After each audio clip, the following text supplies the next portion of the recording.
ucapan syukur keluarga, kakak adik bersaudara, momen yang penuh bahagia yang dinanti-nantikan boleh terlaksana, diselesaikan dengan penuh sukacita besar karena izin dari Tuhan dan perkenanan Tuhan semata-mata. Mazmur berbicara tentang berkat yang Tuhan beri atas rumah tangga, berkat yang Tuhan anugerahkan atas setiap rumah tangga. Tapi juga Mazmur berbicara tentang bagaimana bahagianya orang benar. Kalau firman Tuhan omong kepada kita di kitab Roma bahwa tidak ada seorang pun yang benar, ya. Tidak ada seorang pun yang tidak melakukan dosa, tidak ada seorang pun yang benar. Kalau hari ini firman Tuhan omong dengan perikop bahagia orang benar, lalu orang benar itu yang mana? Ya.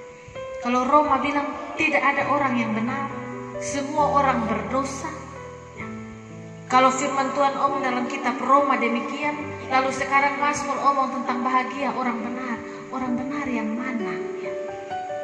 Papa Mama kekasih Tuhan Yesus, sesungguhnya kita adalah orang berdosa, tidak ada seorang pun yang benar. Tapi Tuhan Yesus yang telah mati di atas kayu salib, kematiannya membenarkan kita.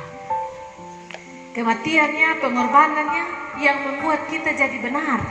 Sehingga sekarang kita disebut orang benar karena kita adalah orang berhutang kepada sosok pribadi yang menjadikan kita benar.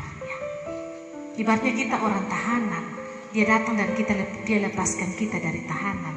Kita orang hukuman, dia datang dan dia bilang lepaskan mereka dari hukuman. Dan kemudian kita diberi status baru sebagai orang yang benar karena dibenarkan. Jadi kita bukan orang benar karena perbuatan kita, tapi kita orang benar karena dibenarkan oleh Tuhan yang telah memberikan kasih pengampunan dan karunia itu kepada kita. Oleh karena itu Bapak Mama kasih Tuhan, tidak ada perjalanan hidup yang luput dari tantangan. Tadi dua kekasih bilang kami sudah hidup dalam perkawinan ini 7 tahun.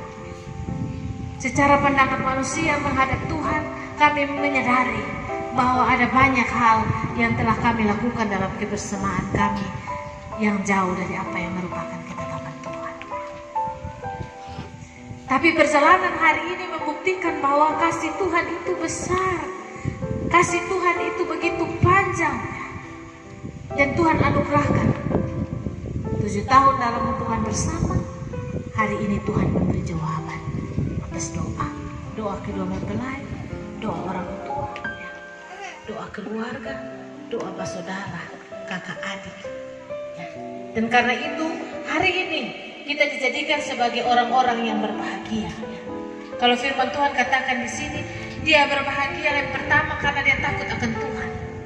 Karena itu tadi ketika dalam akta pemberkatan nikah itu Alkitab diserahkan kepada pengantin perempuan, baru pengantin perempuan serahkan itu kepada pengantin laki-laki.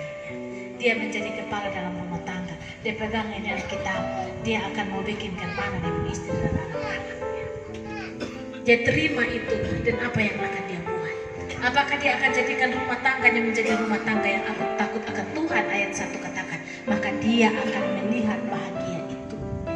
Kalau firman Tuhan di Mazmur 128 katakan bahwa ia akan melihat anak-anak dari anak-anakmu, berkat atas rumah tangga yang sungguh luar biasa. Tapi bukan hanya itu, firman Tuhan katakan juga dia akan diberikan anak cucu dan angkatan yang diberkati. Bukan hanya itu, dia akan dilimpahkan dengan harta dan kekayaan dalam rumahnya. Ayat yang ketiga, bukan hanya itu, dia akan diberikan kebajikan untuk memimpin hidupnya dari matahari terbit sampai matahari tenggelam dan hari menjadi gelap. Kemujuran akan menjadi milik orang-orang yang menyandarkan hidupnya kepada Tuhan. Biarlah kiranya firman Tuhan ini terus melengkapi kebahagiaan keluarga teristimewa Om Deddy dan Tante Imel, supaya jangan karena ketong sudah selesai ada dalam pemberkatan nikah 27 Tuhan berkenan ketong bawa anak 2 untuk baptis, habis itu habis sudah. Belum. Itu langkah awal untuk Om Deddy kemudian terus mendekatkan Tante Imel dan anak-anak kepada Tuhan. Ya. Harus menjadi pergumulan dan tanggung jawab besar.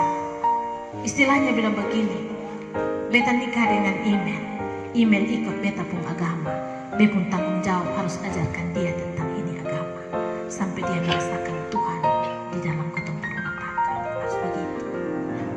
Itu menjadi pergumulan, menjadi tanggung jawabnya. Dalam belajar katekisasi khusus bersama dengan Tante email, saya melihat Tante email pun kerinduan besar untuk belajar. Dia sering sampaikan pertanyaan. Kalau ada yang kurang jelas, dia tanya supaya saya jelaskan. Oh, dia begini-begini. Ada beberapa bagian yang saya amati, karena materi itu saya print perbanyak, lalu masing-masing pegang baru saya jelaskan. Ada beberapa bagian yang saya lihat dia tandai, dia garis bawahi.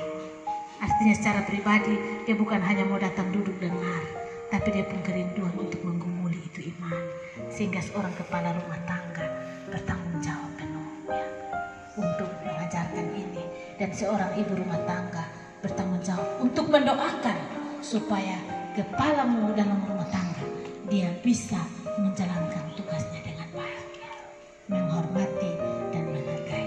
Tuhan memberkati kita semua dan memberkati setiap keluarga, bahkan dalam persiapan untuk menjamu para tetamu undangan pada malam hari.